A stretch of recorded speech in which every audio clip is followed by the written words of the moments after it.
Welcome, listeners, to another episode of Panel Pals, the comic book podcast for thinkers.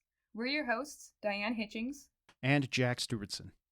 So, Jack, how are you doing on this fine, almost winter, or potentially winter where you are day to day? It finally decided to snow, and maybe this time it'll stick around, which is great because welcome, listeners, to the Christmas episode of Panel Pals. Oh, woohoo! This is the Christmas episode! Yay! If my math is right, this comes out Christmas Eve, 2025. Oh, sick. Awesome. Definitely should have picked something a little more festive. My bad. So good at timing. That's okay. I was like, could I have picked something less festive? I don't know, probably. Whatever. Who cares? It's not snowing here. It's raining a lot. What a surprise. Oh, then it's like Christmas in BC. Yeah. That sounds about right. Exactly, yeah. Aside from weather, how you doing? Good. You know, I'm getting in the holiday season. I was just telling my roommate the other day, I think I'm going to turn into like a Christmas guy this year. I'm going to Nice. bake up a storm, and I'm going to wear sweaters all the time and maybe a Christmas hat, and I'm going to try some decorating, and, you know, I'm going to be really obnoxious this year, I think. Awesome. I have to listen to Christmas music at work, so I'm probably going to be a Grinch. That's just going to have its feet. Yep. They start playing Christmas music the day after Remembrance Day. Love that. Oh, it's fun. It's fun. Yeah, and the good thing is I have some coworkers that really like Christmas music, so they're in a good mood, and I'm like, okay, I can't stay upset. I can't stay not festive. Okay, fine, we're having a good time. Merry Christmas. Even though when we're recording this, it is still November. It's still the last days of November. Do you have holiday plans or anything you want to divulge on the podcast? Honestly, all I wanted to talk about in the intro today is I wanted to brag about a comic that I bought on the weekend. Ooh, no, let's do that. So anyways, I went to Chapters, and fun fact, there is now an official translation of Backy the Grappler in English. And I bought the first 2 volumes. I've never picked a book up off the shelf faster than that. It is very expensive, but I do not care. This is why I work. So I can buy That's Backy awesome. the Grappler again. Anyways, so... Who's the publisher on that? It's the Perfect Edition. That's very funny. Kodama, I think. Okay, yeah, they put out good stuff. Yeah. Yeah, no, the volumes are very pretty. They're big. They're shiny on the outside. There's new cover art. Anyways. I am poor in money, but rich in spirit now. Kodama, if you ask really nicely, we would write an introduction to some of those volumes. Oh, 100%. That would be awesome. If anyone there is listening. We'd plug that too. Yeah. But no, Backy is actually slightly relevant because I will be talking about it a little bit in this episode. Even though you might think that is completely unrelated to what we're talking about today. No, I don't. It's not. not. I can see the vision. Good. Anyways, yes. This week we are talking about the series called Lookism. Before I get into my little intro talk, do you have any starting thoughts about the comic? Anything you want to say? I think for an introduction, for our first episode on web comics, technically, unless you count One Punch Man, which we don't, what a bizarre but fascinating pick. I can't wait to get into it. Nice. Love it. Awesome. Let me get into my intro now.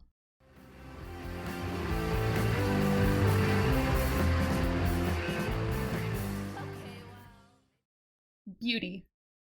What is pretty? What is ugly? Societal beauty standards ebb and flow with what is currently being deemed attractive. Especially with social media, beauty trends are easy to disseminate around the world almost instantaneously, and so we can see what is new and trendy and important anywhere in the world at any time. With the physical appearance of a person being one of the first things we usually notice about someone, one's appearance is important, and often people are judged by their appearance. Surely you've heard of the term pretty privilege, referring to the idea that those who are conventionally attractive have an easier time in life, getting jobs, finding romantic partners, etc., etc. What is deemed pretty changes very often and is different for different people, and especially different in different regions around the world. But the sentiment of pretty privilege remains the same. If you are attractive, you have privilege that others do not. So, then, do your best. Become pretty. Follow trends. Buy products. Work out. Improve yourself. Looks max. Get plastic surgery. Wear lifts in your shoes. Wear a push-up bra. Learn photo editing. Curse the people who were born pretty and thus have an advantage over you. Resent them as you vie to be them. Be better than them. Take their place. Take their privilege. Judge them. Judge yourself. Judge everyone. Lookism is a term that refers to the prejudice and discrimination of people based on their attractiveness. Attractive people are better. They are smarter, nicer, richer, cleaner, better than you. Unattractive people, well, they are worse in every way. Beauty standards and such societal norms are prevalent around the world, but compared to the West, the Asian beauty standards are in a league of their own, and especially in South Korea. I have, in the past, been told by a doctor that if I want good skin products and good sunscreen, make sure those products are Korean. Part of the hiring process in South Korea is that it is often mandatory to include a picture of yourself in your resume. Plastic surgery is pretty common, often even given as a graduation present. It is estimated that per capita, South Korea has the highest number of cases of cosmetic surgery. And South Korea also has about a 25% share of the global market of cosmetic surgery. There's also an immense medical tourism market, with people from around the world coming to the country to get their plastic surgery done.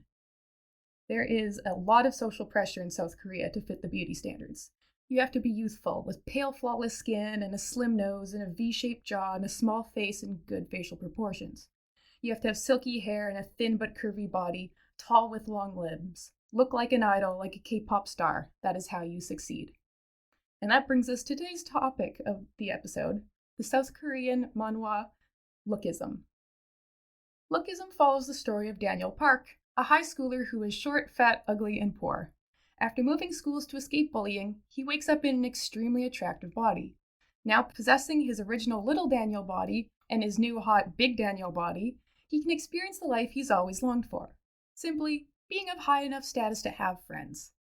Lookism explores topics of, well, lookism, as well as classism and a myriad of other secondary social issues, such as bullying, homelessness, social media fame, online scams, stalking, the idol industry, wealth inequality, animal abuse, juvenile prison, mental health, sexual assault, prostitution, gang culture, and many, many more. All while being a high school comedy drama and also maybe technically a martial arts series. Lookism is drawn and written by Taejun Park, starting in 2014 and running to this day. At time of recording, there are 571 chapters. The comic is published on Webtoons, and it is a vertical scrolling webcomic, so unlike a traditional manga or comic page, you scroll through the chapter one panel at a time, usually on your phone. There is also a one-season animated adaptation that came to Netflix in 2022. The comic is quite popular, with, as of recording, over 1 billion views on Webtoons.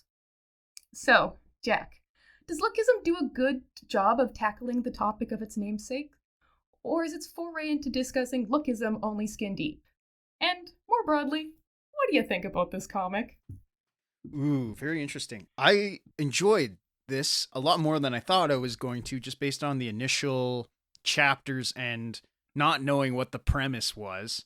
I assumed that it was going to be like about learning to accept yourself and like self-care and like, you know, the classic beauty standard arc of any like Princess Diaries or whatever for men or whatever other, I don't know. You know what I'm talking about. Those like like a girly drama sort of, but from a man's perspective.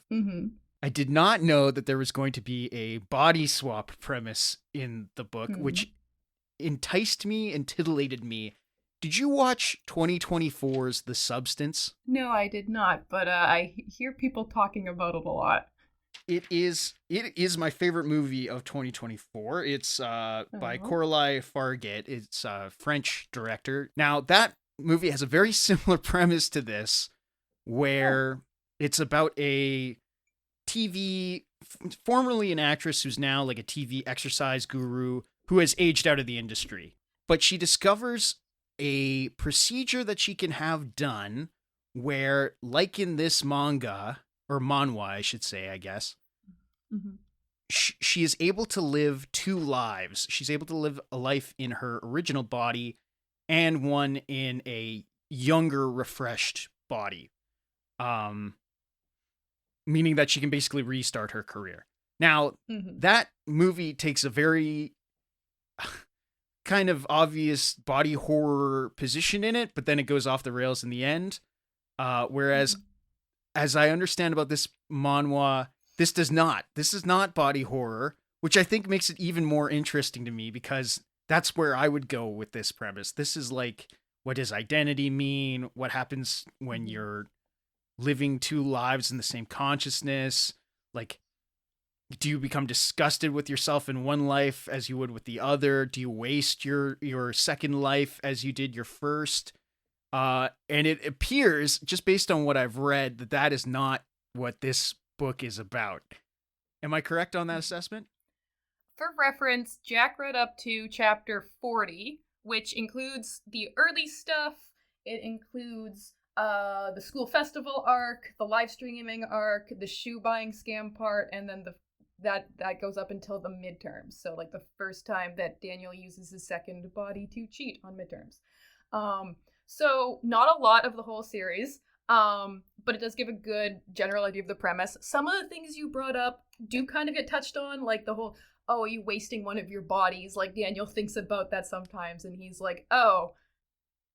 And then he starts like training in his little body, and then at one point in time he also uses his big body to like take full advantage of his hotness, and he like becomes like kind of like a model and stuff, and he's like, I'm gonna work super duper hard in this body for what I was given, which is hotness, and I'm going to take advantage of that because he grew up poor, and he's like, I'm gonna make so much money and I'm gonna help support my mom. So like he does go through some of these things. Never really in the body horror stuff. Not really. The most body horror we get is people getting absolutely destroyed during like fights. But yeah, or like in prison. Anyways, like many series that get very big and long, Lookism starts out pretty like tame and small and like, you know, not crazy. But then it gets like insane, and you're like, huh, what is this about anyways? Remember when this was, I've seen so many comments on it that are like, remember when this is just like a guy trying not to get bullied? Yeah, I remember that too. For reference, I haven't caught up completely. Like, I've definitely read like at least 400 chapters probably. I reread about 250 chapters because like I started reading it and then I remembered, oh, I really like this, and then I kept reading. Oops. Full transparency, I really like this thing. It's stupid, but I like it, which is, I think, a through line in a lot of the things that I like comic-wise. Yeah, it doesn't always stay about Lookism. It doesn't always stay on topic, I would say. I was going to ask you that. Having read, I also... Now, I'm not caught up. I read the initial, like, 33 chapters, and then I read a couple of the newer chapters, and it is a completely different book, it feels like. It feels like night and day, not just in terms of art, because the art has evolved, but also in terms of premise. And I'm curious, when does it stop being about body swapping? So it never stops being about the body swapping. Okay. It does stop being about like more of the like high school drama and like the pressures to fit in to be like attractive and stuff. Like even at the point where I reread to like 250, like I didn't get past the point where it stops being about that because I don't want to like, because there's some questions I want to ask you later about where you think the story's going and stuff, just from your original reading. But like, there's still some parts of it that are, and I'm like, oh, we haven't got to that part yet, which is still kind of about some of these topics about like pretty privilege and all that stuff and some of the other stuff they talk about. But like, yeah, it really does eventually kind of become just like gang wars. Yes, that's what I'm saying. Like, it feels like a completely different premise, which excites me. Yeah. I want to read more of it now that I know that. Okay. Yeah, no, like, he definitely gets so much better at drawing and writing fight scenes and choreographing fight scenes. So, like, there's some pretty great fight scenes that happen. There's also so many characters that I can never keep track of. Yes. But I'm that was my that's other not really question. the point. Yes. It feels like the scope just gets bigger. Yeah. Which is, like, not out of the norm. Like, when you start reading Bleach, you don't expect it to become eventually what happens. I guess I won't give you spoilers for Bleach, because we will talk about Bleach someday. But, like, all of those really big manga are like that. Like, when you start reading One Piece, you don't expect it to get how it is. That's, I think, just something. Or when there's happens. aliens and Naruto. Yeah, exactly. Yeah, exactly. That's just a thing that happens. Some series do it better than others. I found an interview with the creator of the series that got done about when the Netflix series came out, and one of the questions he was asked was like, "You got a lot of characters. You like, how do you keep track of that?" And his response was pretty much like, "Well, as I get better at writing and stuff, I think I'll be able to keep track of them. And if there's too many, I'll just kill some of them off. Haha." Which is, like, a very funny thing to say, because characters do not die very often. They do sometimes, but, like, not very often. So he's pretty much just like, yeah, I just get a bunch of ideas, and I, like, just create characters when I need to, and, like, I'm sure I'll be able to keep track of them all. So, good for him. Yeah. That's some good confidence to have. There's a lot of characters. Some of them do get kind of forgotten. Some never come back. Some of the characters who do not fight at all kind of get forgotten, which is sad to me, because some of those characters are really good, and I wish that we could get more of them. For example, the character Duke, who is, like, he wants to be a rapper, and he's actually good at being a rapper. He is just, unfortunately, not attractive. He's very similar to Little Daniel's original body. His story is really great. He's introduced as kind of like a foil to Daniel, as in he was not blessed with, like, height and beauty and all of that and status, but, like, he tries really hard and does have talent, and he's one of the first characters that makes Daniel realize, oh, I guess I was kind of just, like, an asshole and didn't even try, but, like, look, here's this guy who was given the same starting point in life, and, like, he has such a better attitude about it, and he's actually trying. I should better myself. Duke's a great character. The story, he doesn't, I mean, I haven't caught up with all the chapters. Who knows? Maybe he becomes really good at fighting, but I highly doubt it. So we do lose some of, like, that part, but, like, you know, stories change. What do you think about that? About, like, the shift or the drift? Does that, like, undermine the point of the series? I think ultimately it doesn't matter. Like, it's distracting if it's done for the wrong reasons. Like, if for example a writer has a premise that they promise to fulfill, and then they get distracted, and then they never follow up on it, and what they get distracted with is, like, not very good. I feel like that's when audiences kind of become less receptive to what someone's trying to do. I wish I could think of an example in media. Yeah. But if they get distracted by something that's good, then it doesn't matter.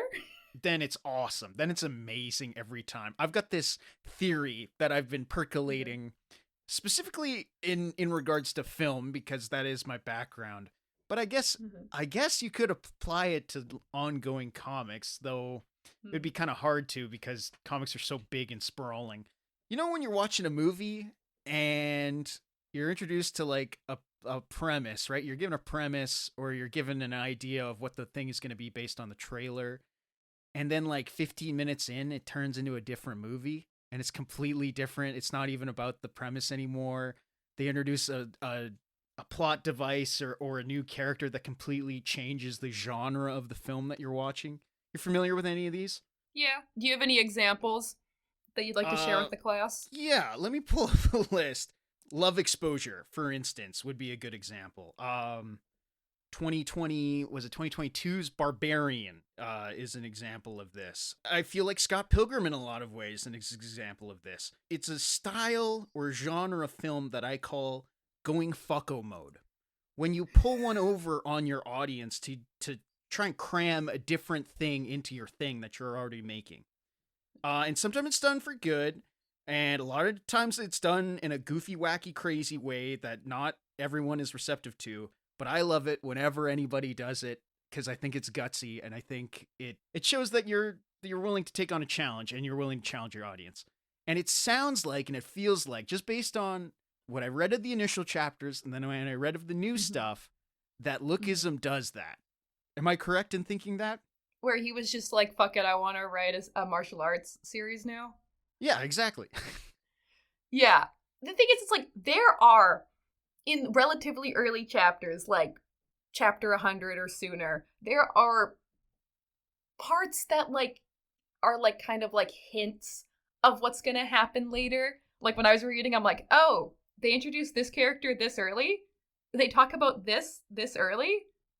Was this on purpose, then? Was he planning this the entire time?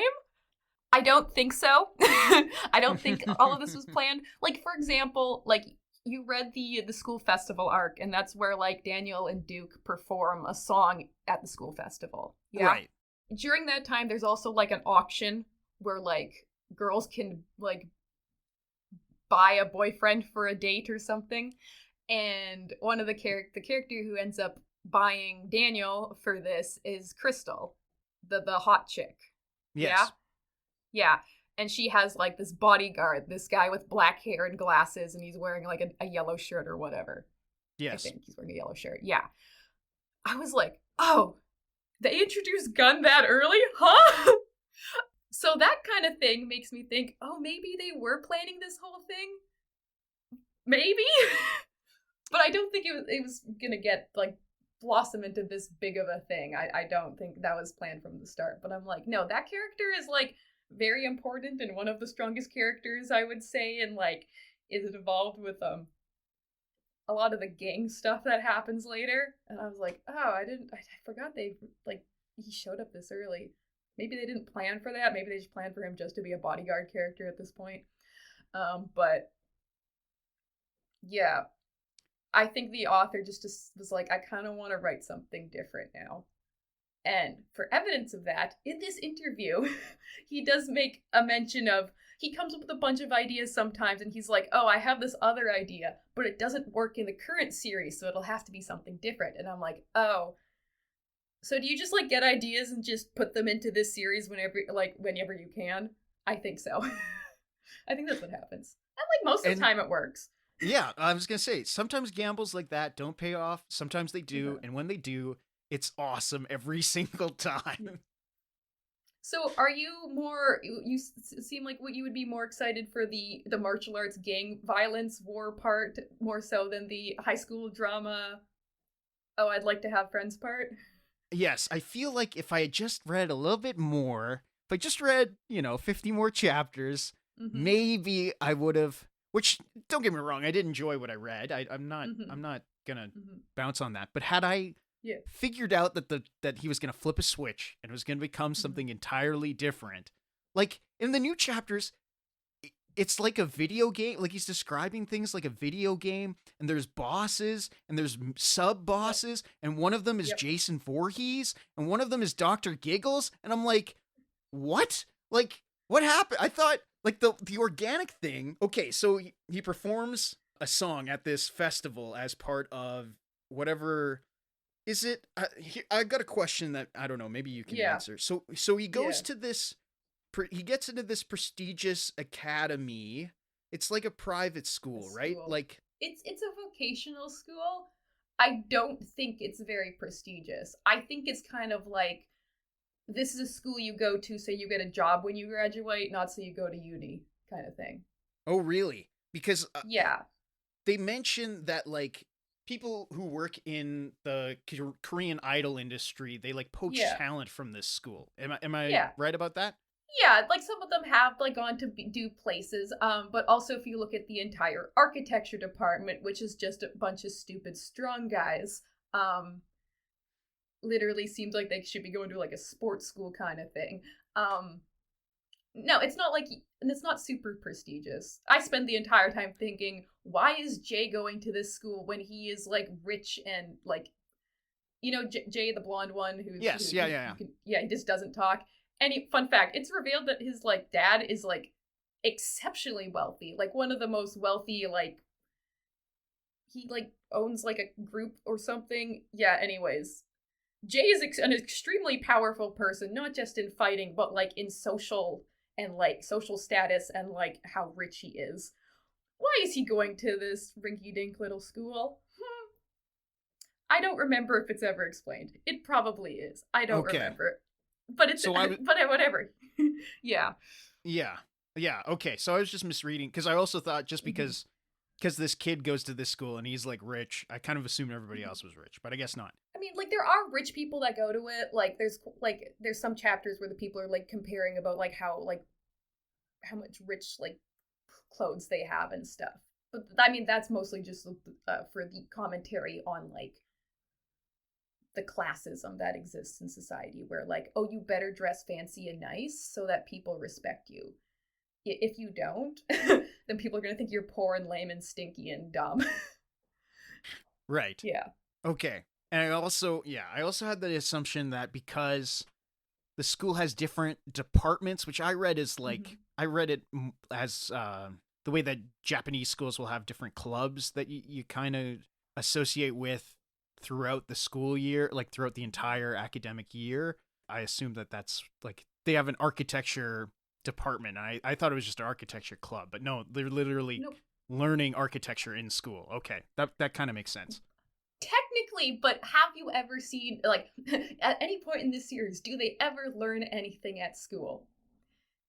Again, I assumed, I don't know. There was like one named teacher in the entire series, I think, and that's mostly for just like a joke arc where they were like one of the characters plays detective for a bit. Hilarious. They're going to school because that's a good vehicle for like people hanging out around each other, right. Not because like they are actually learning anything important. Gotcha. Okay, because I also assumed that Daniel was training and that his whole entire arc would revolve around him entering the idol industry and becoming an idol in Korea, like joining some sort of idol group, getting better at singing, you know, going through the trials and tribulations of that culture and like, you know. There is an arc about that. Okay, because that seems like the trajectory, right? Like, okay, he performs at this one show, he does pretty good. Okay, he's like leveling up his singing, maybe in his other body, he's like maybe trying to, I mean, from what I read, he's like trying to get a little bit fitter, he's trying to learn how to fight better. Maybe he ends up leveling out so his original body is as good looking as his new body. That's what I assumed was going to be going on. And then I read the new chapter and it's like him rescuing a lady from the Chinese mob. Yeah. That sounds awesome. So like, yeah, there is an arc there. There's a trainee arc where he does go become like an idol trainee. He and Duke do. And that arc stuff happens, and pretty much like that arc ends, and it's like he was like, actually, I hate this industry. I'm not doing this. He's like, no. Yeah, stuff happens. So there is actually an arc like that, and you'd think that, oh, that's the point. Is it now going to turn into a series where he becomes an idol? Because there are a bunch of series of like manga and stuff where that kind of thing happens. No, it's just one of the arcs. Most of the arcs here, there's an arc, something happens, it's like, hey, the author wants to talk about, for example, live streaming. And then that arc happens, and it kind of teaches a lesson, and then the next arc starts. It's just like, oh, I want to talk about this social issue. Yeah, like I said in my intro, there's an arc about animal abuse. There's an arc about homelessness. There's multiple arcs about homelessness. There's multiple arcs about different kinds of online scams. Like we read the one about like the shoes one, and there's one later about like buying bank accounts, and one of the characters almost gets his parents' house taken away from them because he's a dumbass. So like, yeah. In one of the ones we read, there's one about he's not a classmate of Daniel, but he's like Gooner Max. He's like donating too much to live streamers. So now he and his father are destitute because of that. Yeah. But there's the guy decides to be a stalker, and like there's actually multiple arcs where someone gets a stalker. Daniel gets a stalker at one point. Anyways, yeah, and it's kind of like, oh, the arc is like, oh yeah, careful about live streaming and trying to do anything for like becoming the most live streamed person on this platform. You're going to get a stalker who tries to stab you at some point. Yeah, they kind of like do that. Do you think that like those like arcs work? Like, do you think they're actually like saying something? Like, did you come away from the arc about being like, yeah, you're right, I learned something here today? I mean, I didn't learn anything, but maybe somebody could have. I don't know. Like, based on some of the comments, I think some people are learning stuff, but I don't think in a single arc I was like, huh, yeah, you're right. I shouldn't judge people on their looks. But, like, I don't know, maybe some people gotta learn that.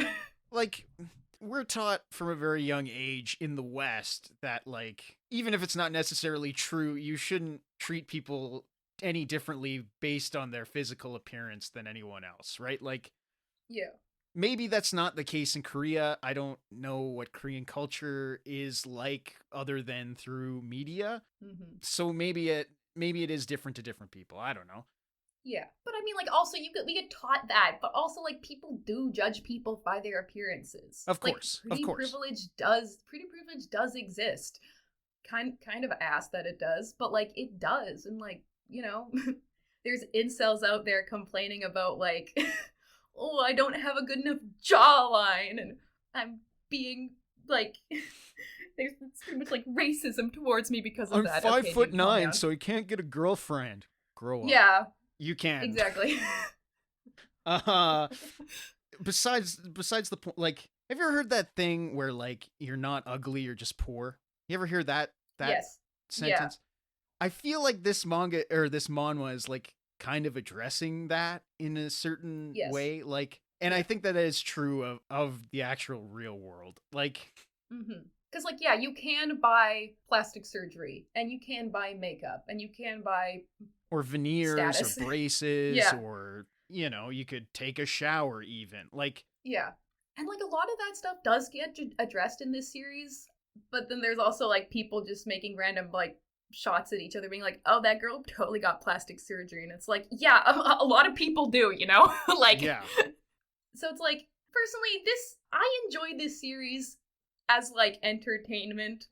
It is, I guess, trying to say stuff. I don't know if it always addresses these things well. Like, the fact that it jumps between, like, social issues so often and so quickly, like, it feels more like, often like it's more like plot devices to tell a story.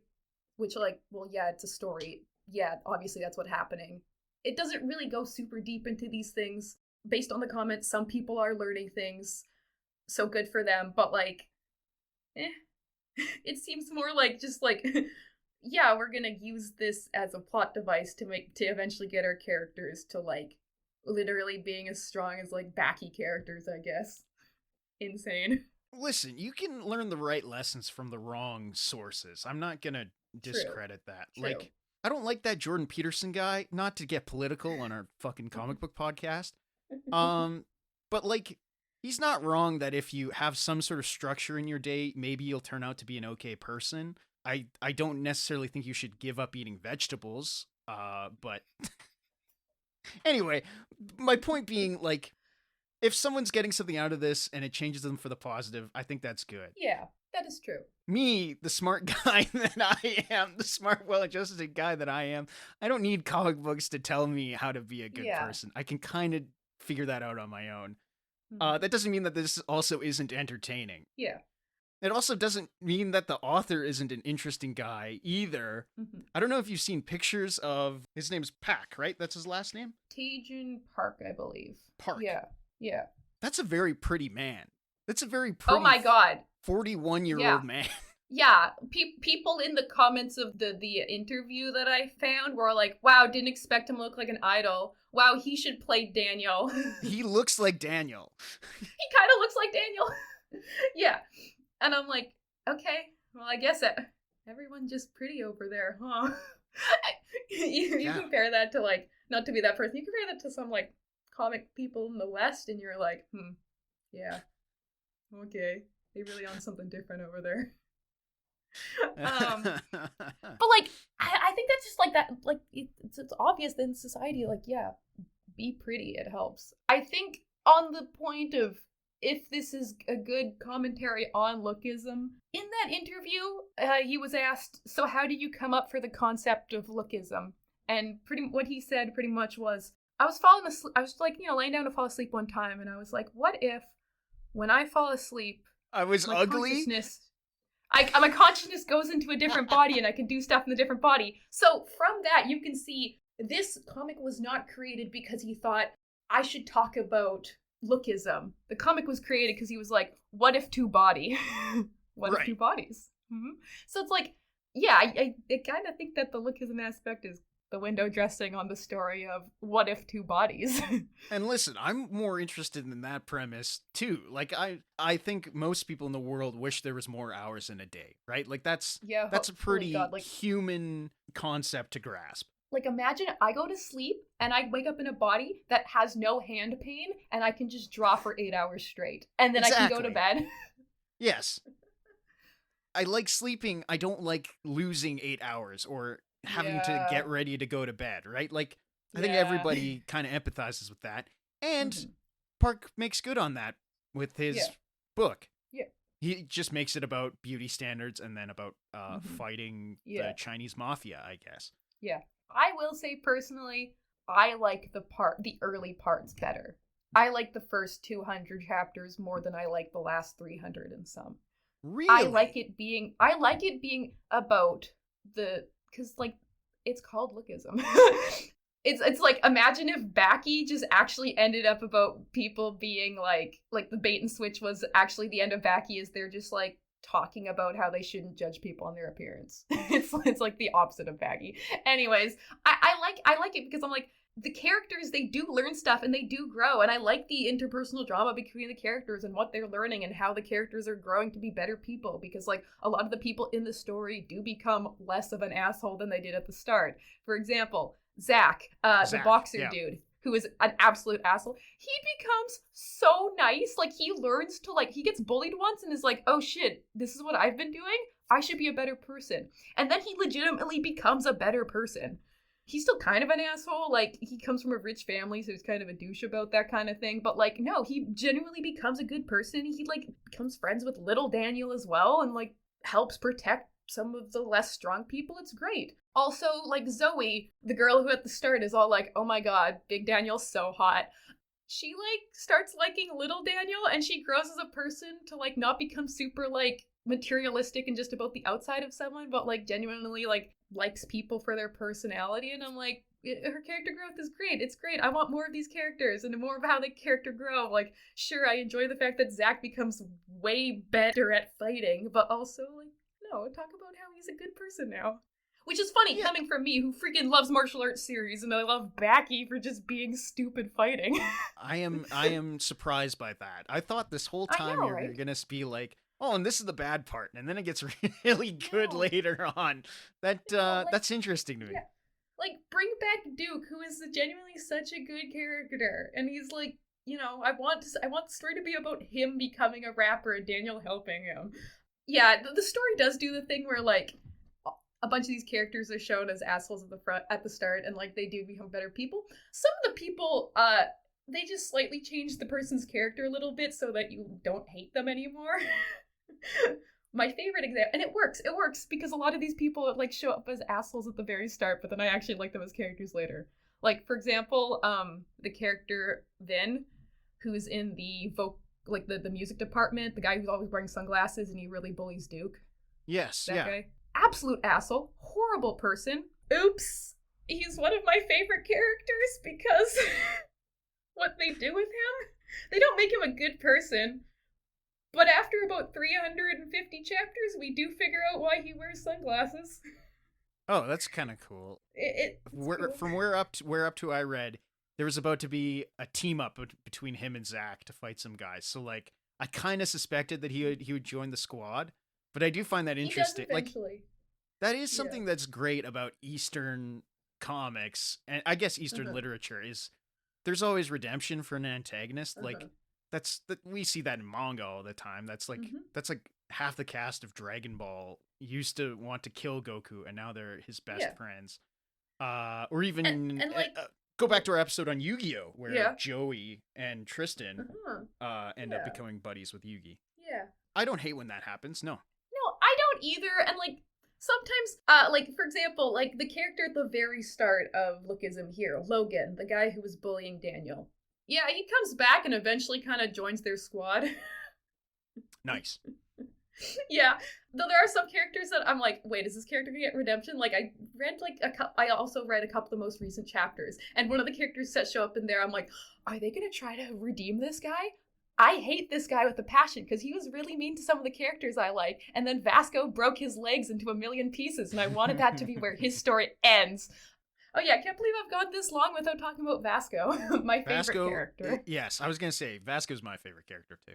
Good, you have excellent taste. Literally best character. He's so good. He's such a sweetie. He's so stupid, but that's okay. There's not much about his character that has to do with the whole Lookism stuff, except for he like judges hot guys, and I don't think he ever really grows out of that. But like he's a kind of a joke character, so it doesn't really matter. Yeah. I thought he was gonna figure out Daniel's secret based on what he learns about both hot Daniel and not hot Daniel's fighting techniques. But I guess that just doesn't happen. No, Vasco was way too stupid for that. That's hilarious. That's so funny. And he's such the best character. I love going and reading the chapters and then looking at the comments and everyone being like, Vasco is the best boy. And I was like, yes, he is. Yeah, he just gets stronger and stronger, and then at one point in time they give him a more hot haircut, and I'm like, no, that's not the point. Make him the scruffy little guy he is. Don't try to make him hot. That's not the point of his character. Anyways, we do eventually get his backstory, and it makes me cry every time. I'm gonna cry. You should keep reading it. Anyways. Yeah, it's I mean, I would read a Vasco spinoff, honestly. I think him and his crew, like, yeah, I think it's hilarious and intriguing. Mm-hmm. They have really good fights. Sometimes, like, when I was rereading this thing, I just kind of I was like, oh, right, this part happens. So I just skipped 200 chapters to go find the chapter where Vasco just literally breaks someone's legs into pieces. And I'm like, wow, he's so cool. Love him fighting. But yeah, he doesn't really, I get a lot of character development, but that doesn't matter because he's already a good boy. Doesn't matter. Whatever. He's sick. Yeah. I want to ask you now, so what do you think the end game is of Daniel and his two bodies? Like you said, you thought that at one point it was going to be, his little body eventually becomes as hot and cool as his new body. Do you think it's still going like that? Do you think there is an end game? I have no idea after I learned what is going on now in the series. Maybe Park just wants it to go on forever, which, kudos. I wish him the best. In Western philosophy or psychology, there's the notion of you have ego, you have super ego, and you have id, with your ego being a synthesis of your id and your super ego. That's who you are in public, right? Similarly, you have thesis, you have antithesis, and synthesis, where antithesis and thesis have to somehow congregate or compromise to become the synthesis, the standard. And that sort of makes it the basis of what we consider identity. And in traditional, again, body swap or body horror fiction that I know, that's where it's all gearing to. Think about, here's a weird, maybe esoteric idea, but in Freaky Friday, right? We're all familiar with Freaky Friday. mom becomes daughter, daughter becomes mom. They each learn something about their lives and how it's, oh, maybe it's not as easy to be a teenager as I assumed. Oh, it's not as easy to be a grown-up as I assumed, right? And they come to the middle. I would assume that Daniel's trajectory, his arc, would be about trying to synthesize his life as a hot person and his life as an unattractive person and figure out the medium of, it doesn't matter either way. I'm a human being. I'm living the human experience. You know, I should be nice to people who are unattractive. I should be tolerant to people who are attractive. We're all human beings, right? I would imagine that's where his arc is going. Now, again, based on reading what I've read of the new chapters, it feels like that's not what this is about at all. Yeah. Would you believe me that, actually in the most recent chapter, little Daniel was there? Oh, really? Yeah, what if I told you that little Daniel gets skinny and attractive and, like, godlike at fighting? Of course he does. Yeah. So it's pretty much like Big Daniel, just shorter, and he, like, looks slightly different, but, like, yeah. Right. So he's just cool, but in two different modes. Yeah, exactly. Of course. Does that work? You know what? No, it's baller. It's hype. It's cool. If this swerves from kind of introspective social drama into action fighting adventure genre, I'm okay. I'm okay with it not actually about learning something. That's fine. There are other things for that. You can go watch Freaky Friday or The Substance and get that message. It's okay that this doesn't go with the premise. You know what? If this was not called Lookism, I wouldn't care. But the fact that it's called Lookism, just name it, just call it Daniel. Call the series Daniel, or the original Korean name that is given and sometimes shows up in translations, but for the part we all read, it pretty much had everybody's Englishized name, so it doesn't really matter, whatever. But, like, the fact that it was supposed to be about Lookism, but maybe not actually, I don't like it. I don't like that little Daniel gets skinny and attractive and good at fighting. I think what should have happened is that once he becomes a great person, because, like, eventually, so the point that I read to chapter, like, 250 or whatever, little Daniel has grown height-wise, and he's gotten a little bit skinnier. He's still, like, a little chubby, but, like, he's definitely, like, drawn cooler. Like, he's grown as a person, because he has. And I'm like, yeah, cool, because he is like, still, like, a teenager in high school. He would grow as a person physically and emotionally and stuff. What I kind of wanted was, eventually, he becomes, like, he's learned everything he can from the big body, and he wakes up one day, and the big body is gone. And then, like, at this point, all of his friends, like, they'll lament the fact that the other Daniel's gone, but, like, I mean, they still have one of the Daniels. Right. You expect, like in most fiction, in like a Campbellian hero's journey, traditional character arc, there has to be some sort of sacrifice, right? And that might mean sacrificing the one thing that you thought you wanted in order to live an actual fulfilling life. In this case, it would be Daniel losing his hot, attractive body and learning to live with his regular body, right?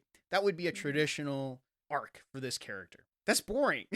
And you're like, no, fuck it. Go crazy, go stupid. I've seen that before. I want Daniel to get another body. Even hotter one. Even taller, stronger, hotter. Yes. Terminator version shows up. Yes. Yeah. Okay. You know what?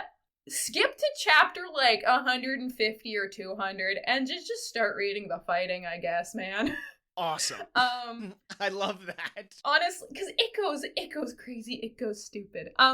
We're introduced pretty early on to a character named Jiho, which is, like, he's, like, one of Daniel's classmates. He's, like, he's got the glasses and the brown hair. He gets bullied. He's bullied. Yep. He does a bunch of stuff. Like, he's also one of the character foils to Daniel, where it's like, he's not super hot or super tall. Like, he's not, quote unquote, as bad as little Daniel. Like, he comes from a pretty decently well-off family, and he's not fat. But he continuously does stupid things that get him in trouble, where he's like, oh, I want more money, or I want to be popular, so I'll make these bad decisions. Whatever. Character foil to Daniel. You would expect this character would, like, learn something. You want to know what happens to this character? Isn't there... isn't there a heel turn? There's like an Anakin Skywalker style heel turn where he becomes a villain. He, in one of his stupid times where he does something stupid and the whole gang has to like help him out of this problem. Like that one time he accidentally pretty much like sold his parents' house and then had to get like $30,000 in debt and had to come up with that because he got money from like a really sketchy. Anyways, one of those kind of situations happen. He pushes two people out of a window, almost killing them, one of them being Big Daniel. He goes to jail. He comes back from jail, an absolute psychopath, leads a gang, becomes hot and good at fighting, and then goes crazy and commits suicide. It's insane. Yeah. Yeah, Not at all what he's like in no. What I've read. He's just kind of the precocious sidekick to Daniel. Yeah. Like he mentions that he's usually last in the class exams. Like he scores poorly on class exams, but which is what. Right. Yeah. It's so funny because like I've read this before. So like reading it again and going through like reading the comments of the chapters where people are like, "Ugh, Jiho's so annoying. Why can't he get better? Come on, you gotta learn something." And then he pushes people out the window and they're like, "Damn, what?" And then he goes to prison. Everyone's like, "We wanted him to go away, but like this." And then there's like when the final stuff happens where he like goes crazy and commits suicide. People are like, "Oh, we wanted him to go away, but not like this." And I'm like, yeah, anyways, things only get crazier, even crazier. That's cool. I'm okay with that. That sounds awesome. We started at, a guy just wants to like, make friends. And eventually we get to like underground cage match where like rich people are like betting on which of these people are going to survive. And it's like a team of like little Daniel being hot now. Vin is there. A bunch of homeless kids are there. And then, yeah, that's just what's happening. That's awesome. Which is really fun. I do enjoy that part. And then we get to see why Vin wears sunglasses, and it's really stupid, but like, whatever. Okay, I got a question about characters. What's with the guy with the big ears? Jace? Yeah, what's his deal? Why is his ear so big? Why his ear so big? I don't know. Why can't you see Jay's eyes? Why is little Daniel short? I mean, I don't know. I guess I should say, for context, some of the art in this early stuff is what I would describe as hyper exaggerated, while other parts of the art is not just photo referenced, but I would assume traced from photographs or clip studio models. Would I be right in that assessment? Yeah. Which I'm okay with that, especially from like an indie comics perspective. You gotta do whatever it takes to get a freaking comic made. I'm not gonna judge you on any of that. And I think some of the hyper exaggeration is hilarious, especially on grody looking Daniel with like boogers coming out of his face or whatever. Except gradually it gets away from that. Very slowly it stops being about that. And then in the new stuff, from what I've read, all of that's gone. And it's just crazy looking action heroes. There's a guy who's the leader of a gang called the Black Crocodiles. And he's like a ripped guy. He's like Killer Croc from the Batman comics. It's awesome. Yeah, so like Jace just has big ears, and he still has big ears. And one of the characters like to touch his ears, and it's really cute. Anyways, and like he just has big ears. That's just how it is. Just like Vasco is stupid and has a funny little mustache. Just one of his character traits. The funny thing is, he did get bullied for it a little bit as a kid, but like surprisingly, based on the fact that it's about Lookism, he never really got bullied for having big ears very much. Yeah, okay. I thought that was going to be brought up, that like he's a weird-looking monkey man, but I guess not. Huh. No. Anyways, by the way, Jace is also one of my favorite characters. He and Vasco are great. They're so silly. Yeah, he's just a smart dude who just happens to be surrounded by a bunch of stupid dudes. Fun fact, later on it's like, oh yeah, he's like super smart, and he's like, because everything gets exaggerated, so he's like he has one fight with a guy where it's the whole, I knew you were gonna do that, so I did this. And they're like, oh, but I knew you were gonna know I was gonna do that, so I did this. And they're literally doing this while both being like good at fighting, but kind of mid at fighting. and they're just like fighting in a bathroom, and it's hilarious. And then eventually the other guy is like, "You didn't expect I'd jump out a window," and then he does. That's sick. It's so good. Anyways, it's so silly. Would you count this as being in the Dudes Rock sort of series? Oh, it might be too. I don't know how saccharine does it. Like, it feels saccharine in these early ones. Like, it really does feel like Daniel's gonna learn a lesson in the early stuff. But based on what I've read now, I don't know. What do you think? Oh, it's 100% just becomes a Dudes Rock thing. Nice. It just becomes, oh, this person is this strong and can do that, and you're like, oh, you thought this person was this good. Actually, he's this good, and he can do this, and he's got this. He was a backstory of his training arc, and we're just going to show up a bunch of more of these people. And oh, by the way, I mean, did the most recent chapter that happened? Did you read the one where it's like the guy is just like fighting with, and he's like got like a music player, and he's just like fighting while listening to music? Did you read that chapter? I don't think I read that chapter. No. Okay, yeah, he's just like, anyways, it's just like a dude, for the people saying, the most recent chapter I read, Lion Man is there, and he's got his little, like, music player, and he's like, oh, doing this awesome fighting thing, and people are like, oh, the last chapter, and people are like, oh, is he actually really good? He's just brought along to be, like, a lackey, and, like, no, he's actually, like, super strong, which is funny, because the first time he shows up, he's like, it's like a throwaway side character in someone else's backstory, but nah, now he's, like, super strong, and you beat up all these, like, high-level bosses. Like, literally, he, like, shows up, and he's got, like lightning effects, like he's the Flash. Hilarious. This is just Dudes Rock. It's hilarious. I have two points. First point, I guess in favor of it being Dudes Rock is the recent chapter I read was there's a character who is looking to buy all the best, I guess, they call them motorcycles, but they're mopeds, they're scooters. Mm-hmm. And he wears like a red tracksuit, and he's called the Motorcycle Hunter. And he clashes with a guy who is looking to sell the worst mopeds of all time in a trap kind of way. I don't know what his actual goals are, but he's also called the Motorcycle Hunter, and he wears the opposite color tracksuit. That feels very Dude Rock to me. The fact that there's two guys called the Motorcycle Hunter who, of course, have to fight to the death to decide who has the title. Yeah. My question is this misogynistic enough to be considered Dude Rock? Because that is also a tenet, a staple of the genre. And I don't know. I would say there are places, because there's a lot of, like, damsel in distress kind of thing. There's a lot of being, like, especially in the early chapter, there's a lot of, oh, I can, like, almost see her panties. It's like, sorry? Can you not? Right. I would say it is quite misogynistic. Like, some of the times, like, that misogyny, if it's being a commentary on society, it fits, but I'm pretty sure it most of the time it's just, oh, we gotta make girl character in trouble, oh, we just gotta have hot titties, oh, we just gotta have the boys being, like, dudes, and it's like, okay. It's not nearly as misogynistic as something like Backy, I guess. But, like, there's a little too much sexual violence against women for me to think it's not misogynistic.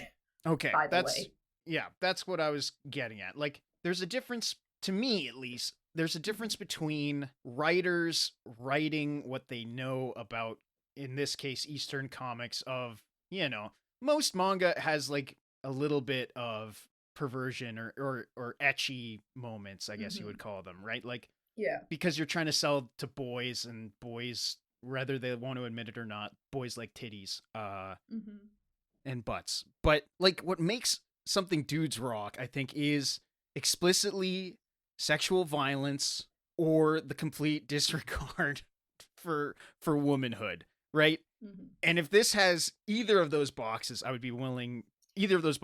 off, I'd be willing to put it in Dudes Rock. Unfortunately, it does have some sexual violence, and I feel like it was kind of trying to make a point about something, but I'm sorry, but if you have, like, a female character who is about to be assaulted just so her man can show up and, like, stop that, and then both of his arms are in casts for a while, but whatever. Anyways, you stopped reading right before one of those parts happened. Gotcha. Yeah, and but the thing is, there is also a lot of, like, like, there, there's, like, titties and stuff. But there's also a lot of hot men, so it's, like, for both sides. Yeah, there is, like, what's that thing where it's inadvertently gay?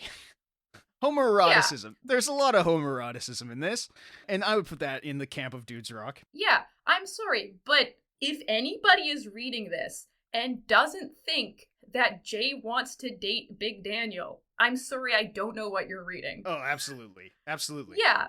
And as far as I know, or as I remember, it never really gets explained. He just really wants to be with Daniel. I also don't think it's just Jay. I think also Zach wants to be with Daniel, and I think Vasco wants to be with Daniel. And I think Duke kind of wants to be with Daniel, too. Yeah. But you could argue this in some ways is exactly like Backy. It's either exactly like Backy or on the opposite end of the same let's say it's on the same axis but different ends of it. Like, it's just for a different viewership of what they find attractive. The characters here are all, like, when they're hot, they're all conventionally attractive and they look pretty like that. So it's for those people. Whereas Backy is, like, for the people who are like, hell yeah, we find this weird whatever the heck is going on with Backy art stuff good. Yeah. So I think it's very similar to Backy in some ways, except for, like, maybe for a different type of gaze. Right. Sorry, not gaze as in the homosexuals, but like the male gaze versus female gaze. Yeah. Right. This is like, what if Backy was conventionally attractive? All the characters were actually drawn conventionally attractively instead of whatever the fuck is currently happening in Backy. Yeah, and some of that is it's aesthetics, which brings me to a question I was going to ask, which is like, feels like the target audience should be obvious to this, right? Like, a lot of it in the early parts looks like a standard webtoon where all of the boys are pretty and all of the girls are pretty and any of them could be fucking each other in any correlation or zigzag pattern. We just can't show. Right. And we can't actually show any, sex happening, but we can imply it or we can cover up nudity or whatever, right? Like classic webtoon stuff. Except for the parts where it subverts it, where actual Daniel looks like a goblin. And so does Duke, and so do their bullies, and sometimes so does Zach when he's drunk, and so does Jace because he's got monkey ears. Like, I'm just curious, what demographic is this for? Is this a parody of webtoon comics, or is this sincere?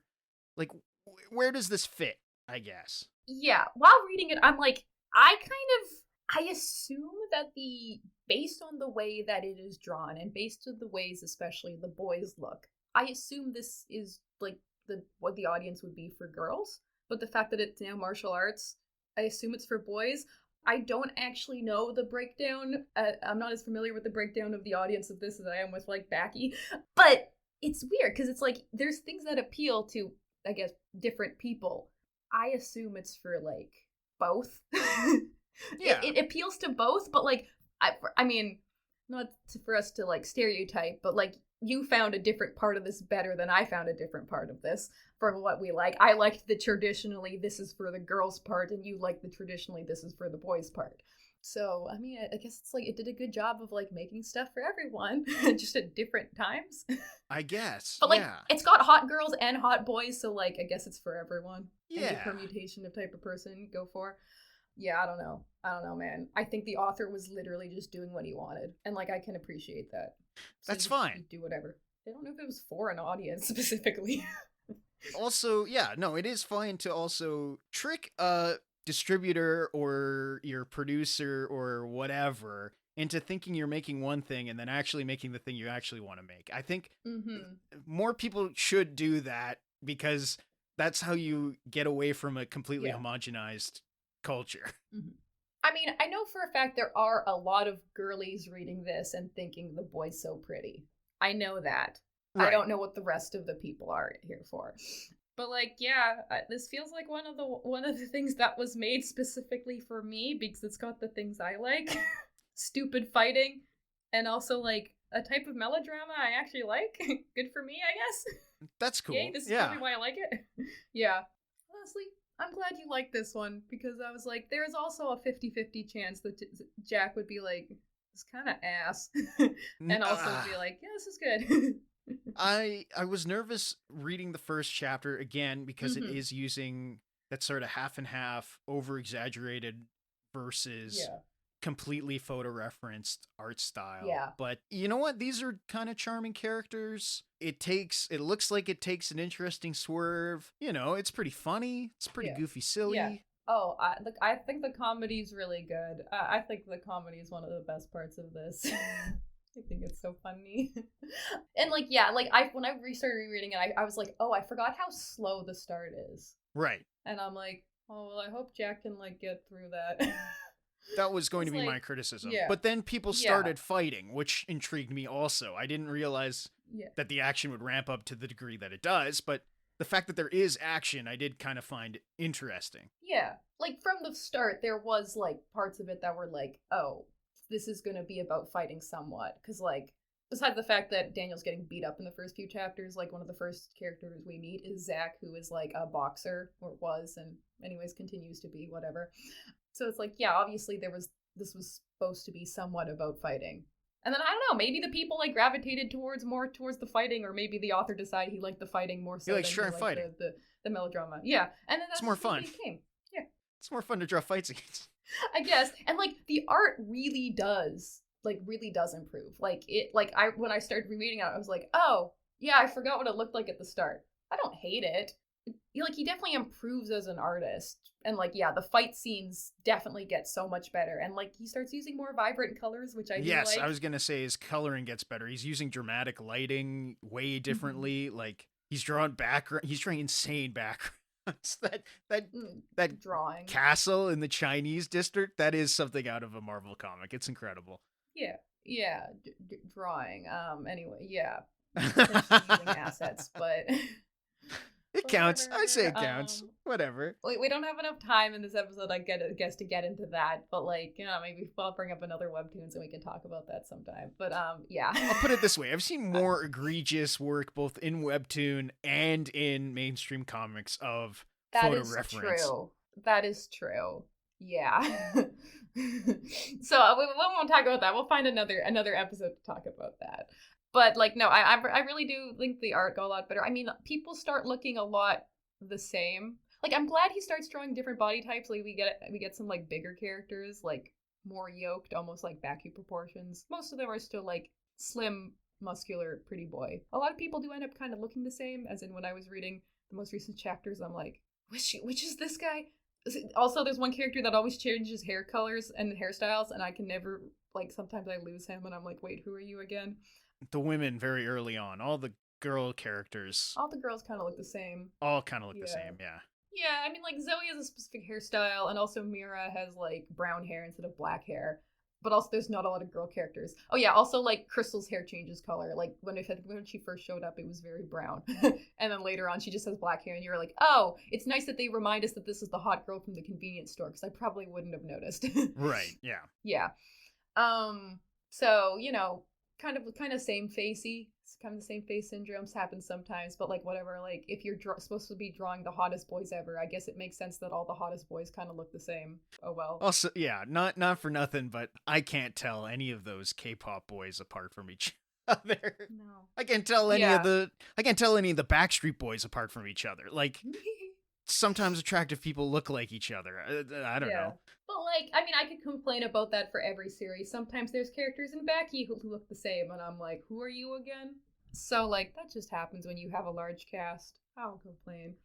I guess question. What would you think, how would the story go if like another character had two bodies? It would have to be an antagonist, right? Or a love interest would be my assumption. And there should be an ultimate showdown where there can only be one. There can only be one. So, like, do you think it would work if there was another person with a second body? You think it would work best if it was like? Honestly, I assume that it starts to become like JoJo, where there's multiple people with two bodies, and he's constantly having to battle or become friends with them. Okay, that would be kind of baller. That would be great. No, as far as I know, there's only one other person with two bodies. You've met this character. If you had to guess which one also has a second body. I think I've read. I gleamed the Wikipedia article. It's Crystal, isn't it? Oh, okay. It is Crystal, yes. Crystal has a second body. And we do get some kind of like drama where like Big Daniel likes little Crystal and Big Crystal likes little Daniel, but the two big ones kind of hate each other because they're like, oh, this one is so materialistic and just all about the looks, and this one sucks. And then the little ones are kind of like, yeah, we get where we are. Yeah, fair enough. We kind of feel pity for each other, but like the opposite ones kind of like each other. Anyways, it's pretty funny. Wait, they don't know that they have... No, they don't know. Because here's the thing. So, like, Crystal's dad is, like, this super powerful... you didn't get introduced to him, but he's the funniest looking character. Because he's, like, old man, but he's hot, I guess. So, like, imagine just, like, the same kind of, like, structure, but he's, like, got white hair and a beard. Also, he only has one arm, and he has a cane. But, like, you know... you gotta make your character, and Crystal's dad is very rich and powerful and strong and is like raising 10 children to be super geniuses, blah, blah, blah, whatever. One of those characters is Crystal, and so Crystal's like, the only person who knows I have two bodies is my dad. Even my bodyguard doesn't know, but her dad told her to keep an eye on Daniel, Big Daniel, and she's like, I wonder why. And then at one point in time, she's like, oh, he has two bodies, because she was involved in like the one time Daniel had a stalker, and then she like saw both bodies and was like, oh my god, the Daniels are the same person. And then she's like, I'm getting to the bottom of this. He's the same as me. And then like is like, oh wait, actually no, both Daniels are awake at the same time. I was totally wrong, so it's not like me. And you think, wait, how are both Daniels awake at the same time? And then you realize, no, actually the little Daniel there, that's just Daniel's cousin who was filling in for him at the convenience store. We do get introduced to this cousin earlier, so it's not out of the blue. But like, and then you're like, oh, that makes sense. But it's like actually cute, because the only person there who realizes that wasn't actually little Daniel but his cousin is Zoe. And Zoe's like, why are you all calling him Daniel? That's not Daniel. And they're like, what? No, that's Daniel. Look at him. But then you find out it's not, and you're like, oh my god, Zoe could notice. That's classic Silver Age comics, man. That sounds awesome. Yeah, anyways, and so, like, I don't know if she ever figures it out. I don't know if he ever figures it out. Some people do find out that Daniel has two bodies, like Jiho does, I'm pretty sure, but, like, he goes insane and then commits suicide, so it doesn't matter. Anyways, yeah, there is one other person, and as far as I haven't read the most recent 100 or so chapters. Maybe I will. As far as I know, we don't know why he has two bodies, and things have not... They never explain it? Well, that's like, awesome. No, it's set up that they will. Crystal's dad tells Daniel, I can tell you the secret about your two bodies, but you have to unite the four crews first. And then he's like, the four crews? What's that? And it's just four different gangs that exist, kind of like north, south, east, west, and their high school is in the middle. So like some of the gangs are trying to get their high school into their zone, and then like Vasco's crew has to fight people. And so like you just go through like four arcs where like Daniel and co are like fighting these four gangs, and like Jiho like becomes the boss of one of the gangs or whatever, and then some of the gangs become their friends and some don't. Anyways, yeah. It's really just like a shonen manga with that kind of thing. Yeah. Kind of sounds like, classic Yakuza film stuff, or I guess whatever Korean gang dramas they have. Yeah. Anyways, yeah. But then, like, there's a bunch of good characters that come up, and I'm like, oh, I forgot about this character. I love this character. This character's great. Anyways, yeah. I'm glad you enjoyed this. You should keep reading it. It's good. It's pretty stupid. Good. It's not bad. I went in with no expectations, and I was pleasantly surprised. Yeah. And you'd never heard of this before I brought it up. No, never heard of this. No, one of my comics blind spots is webcomics. I'm not a huge webtoon guy. I was never a big webcomic guy, but this was a pleasant surprise. Yeah, we don't have enough time to get into this in this episode. We started like rambling about other stuff more than I expected. But anyways, I will bring another webtoon, and then we will actually talk about that format of comics. We'll do that some other time. But I have one plot related question about this. Mm-hmm. So there's this auction that they have, right? Yeah. On auctioning a date with boys. Yeah. I've seen this in all kinds of different media. Yep. Both Western and Eastern. And yet I have never experienced this ever in my real life. Who came up with this nonsense? Yeah. Isn't this just prostitution? Why does this keep showing up? Yeah. But also, there's a very, like, large amount of media that fits within the high school type of story. Lots of movies, like Mean Girls and stuff. Lots of manga. I presume a lot of comics. Lots of books. And there's so many tropes. Very few of these tropes exist in real life. Oh, like, even Archie comics. Like, I'm sorry, does this kind of bullying actually exist in real life? Oh, to this degree? Maybe? Yeah. I would not be shocked if this was going on in schools, or historically has been going on in schools. Yeah. But, like, there's so many parts about, like, these high school stories that is not realistic, probably doesn't exist. Like, you surely watched a bunch of, like, movies growing up about, like, high school students, like freaking Ferris Bueller's Day Off, or Napoleon Dynamite. I think they're in high school in that movie, or, like, Mean Girls. Classic Dynamite movie. is the most realistic high school experience maybe of all time. Shut up. Like, none of the things that happens in these actually, like, it's all blown out of proportion. I get what you're trying to say. It's you know, sometimes sometimes you're writing things because you're emulating what you've already read or seen before. Yeah. I get that. I get using, literary shorthand. Yeah. I understand that. I'm just wondering, why do we keep seeing this one thing show up all the time? Like, I was watching, on my birthday, we screened Megalopolis. You ever heard this movie? Mm. Oh, I heard about it. Yeah, I never saw it, but I heard about it. Yeah. And they do the same thing. They have this auction for, and she's supposed to be underage also, to, like, marry this lady, but, like, the auction is, like, it's like taxes. It's, like, going to go to this city. It's really, really amazing and terrible movie. Everyone should watch it. But, like, even that, I was like, we don't do that. Nobody does this. Why does this keep showing up? And then it showed up in this manhwa, and I was like, what does this say about society? that we think that this is, like, normal. I don't know. No, I don't think it's normal. It's just a plot device. It's just a funny plot device so that people can see just how hot Daniel is. It can introduce some rich people. You can have funny jokes about how Jay is not allowed to spend money because he is a boy and cannot bet on a boy. How rude. Anyways, yeah. Yeah, you'd think that the dollar, like, money talks. Why does it matter if it's a boy or not? The people be like, oh, you're gonna spend literally $1 million at this thing? Okay.